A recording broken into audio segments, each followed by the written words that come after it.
main goal is supposed to be to just post the damn thing no matter what. Doesn't matter if it doesn't mean anything or nobody gets any value out of it. That for right now, these first couple weeks, maybe this first month of me starting my YouTube channel, I just want to see what happens when I get comfortable just showing up, doing my best at that actual moment, and just being okay with it. Because I struggle with really bad perfectionism. And I don't think my therapist even realized, or I even realized until kind of recently, about how much I struggle with it and how big of a deal I think it is and how much it affects my life, especially also how now it's affecting my job. Now that I started my own business a couple of months ago, there are a lot of things that need to be unpacked here. And I only get 1 hour a week, so that's fun. So happy Mental Health Awareness Month. It's May 3rd, so the third day.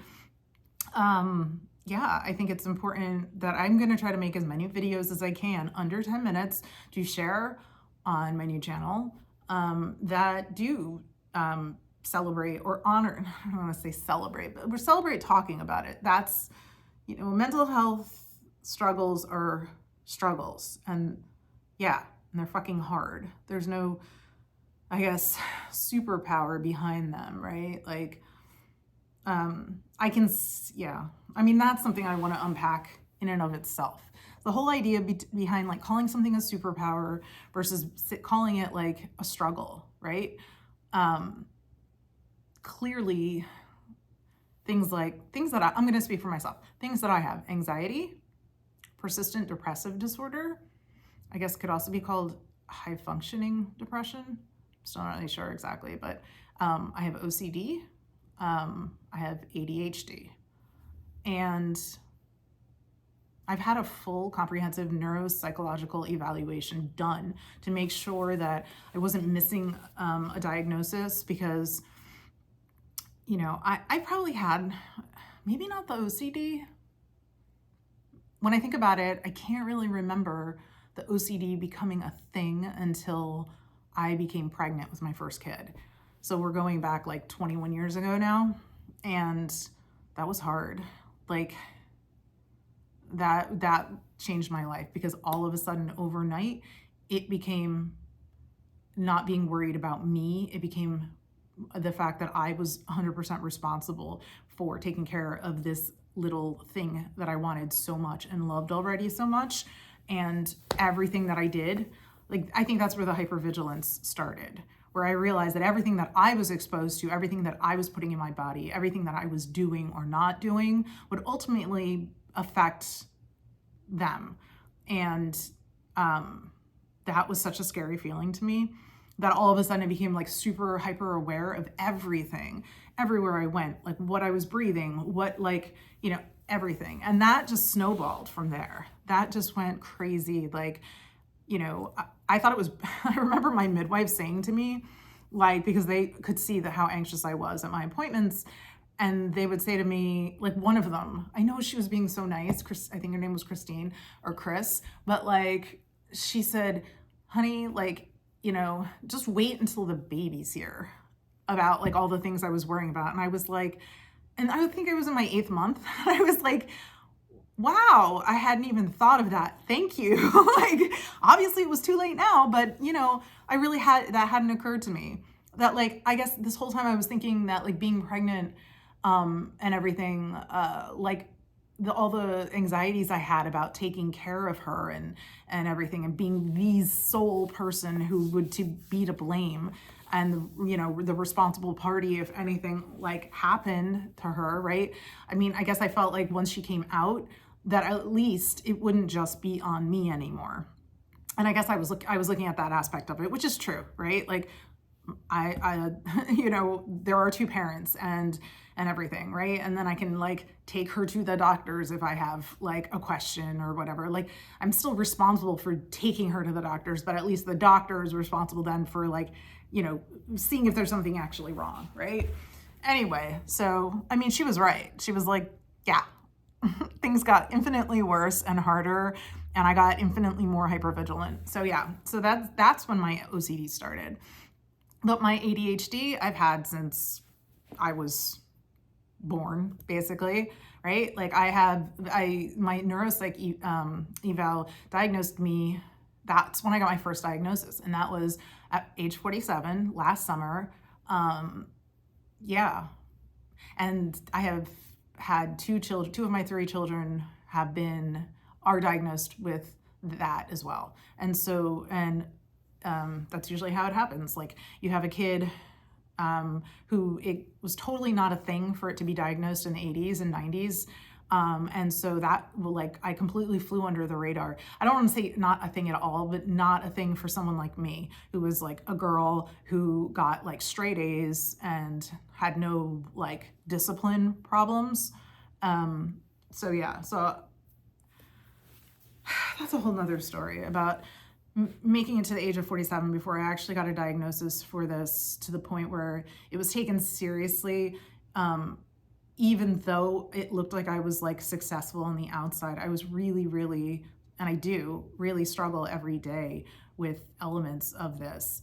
And I just managed to figure out ways to, I guess, mask it when I was younger, and obviously still older. I still do it now, depending upon who I'm around, but also making sure that I was around people and doing jobs that brought out the things that I knew that I could do really well. And I stuck with that, and I doubled down on that. And I avoided the things for 20 years, almost 25 years professionally. I avoided the things that would, I guess, show the holes of like my executive functioning. And yeah. And so I managed to do that for a really long time. And I think that's why it was like never a problem, like on the outside. Like I didn't have medication. Nobody thought like, hey, you should really, there was nothing really going on. Like I've been married for over 20 years, like had 3 kids, like all these things that I was successfully doing or whatever. But it was so nice to get that diagnosis and then be able to start understanding how it looks in adults, especially someone like me who's been in perimenopause, I don't know, for years, I guess. And that's probably what brought all of this to the forefront, because things started, like the cracks started showing, and I started feeling like I had dementia or early Alzheimer's, or that I had a brain tumor or whatever. I'm still thinking that. Like yesterday, I was like, I really should go back to the neurologist or whatever, because maybe it is this ADHD thing, but maybe it's also something else, right? So yeah, so I just wanted to talk about that today, I guess. And also if my camera is 1% better in some way. I don't know if the audio is going to be weird. I don't know if the video is going to be weird. The background, the lighting, I don't know. All of those things probably don't make any difference, but like, they all have to be addressed, right? So 1% better than the last time, even if like the other things are worse, it's still 1% better in some way, right? I'm still figuring this out. So thankfully I signed up for a YouTube course over the next 3 months. I guess it's 3 months long. I don't know. I'd figure that out, but I'm in some like small cohort to learn something from someone I think the world of, and she's super smart and getting really good results with her YouTube, even though she just started not that long ago, and she's just passing on that information to me. And then if I get some good results, I guess you can watch and see, then I'm going to pass that information of how I did that to you if you're interested. If you, yeah, and then you can do that to someone else, right? Pass it on. Okay. All right. So I'm going to turn this off now and probably post it, hopefully. And it's not that long, and it is under 10 minutes. Yay.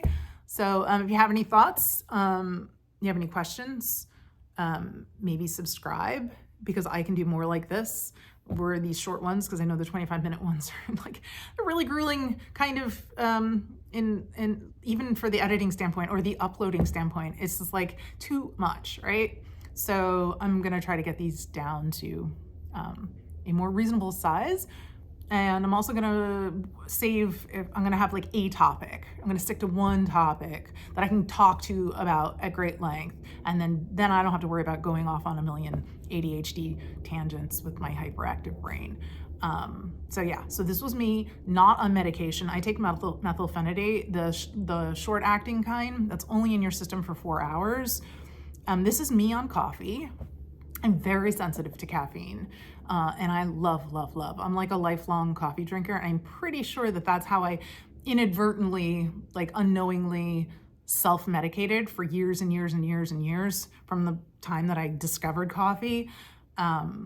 And I just have to kind of be careful because the stimulant medication sometimes can just, with the coffee, can make me much more jumpy and shaky because I am so sensitive to it. So, but I'm trying an experiment. I'm just gonna, maybe my 4 hours of ADHD medicine, I am going to save that for the afternoon instead and see how that works today, because normally I take it in the morning.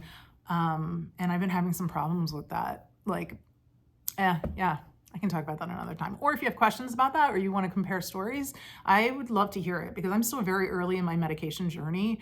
And I think it's going to take a lot of tweaking and experimenting, trial and erroring and stuff. And so I do think I'm better on it than off, but I do think I need to be more deliberate about when I take it and what I'm doing during that time that it's in my system.